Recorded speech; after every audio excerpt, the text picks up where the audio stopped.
Има диабетичари кои поради нивната болест и почестите барања за боледување добиле и отказ од работното место, а тоа е доволна причина за подигнување на свеста кај населението, а и кај властите, за на сите со диабетес тип 1 да им обезбедат сензори за континуирано следење на шеќерот, што значително ја зголемува безбедноста и го подобрува квалитетот на живот. Ова е пораката на Сојузот на Сдруженија на диабетичари кои ја упатија по повод Светскиот ден на оваа болест, кој годинава се одбележува под мотото модерен пристап за нормален живот со диабетес. Секој човек со тип 1 во фабрика треба да има сензор. Зошто?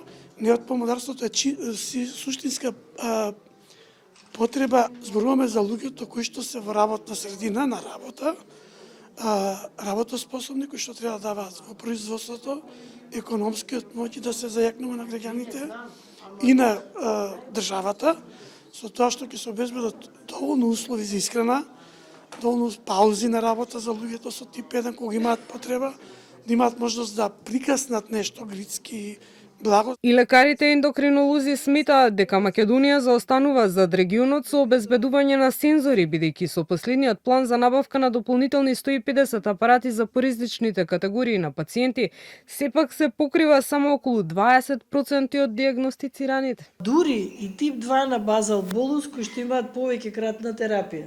Значи, ние уште сме далеку. Да. Затоа што 850 тоа представува кој процент од луѓето со тип 1? Да. Бугарија, Србија, а и Бугарија Европска унија, ама е Србија, Босна.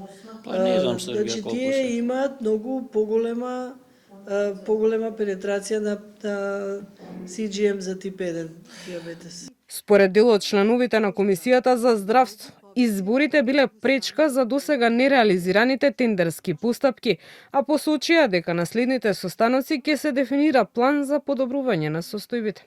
Сензорите за диабетес всушност се мали уреди поставени на кожата, кои постојано ја мерат гликозата и преку мобилен телефон или друг уред испраќаат аларми и податоци, овозможувајќи навремена реакција пред да се појават опасни падови или пораст на шеќерот.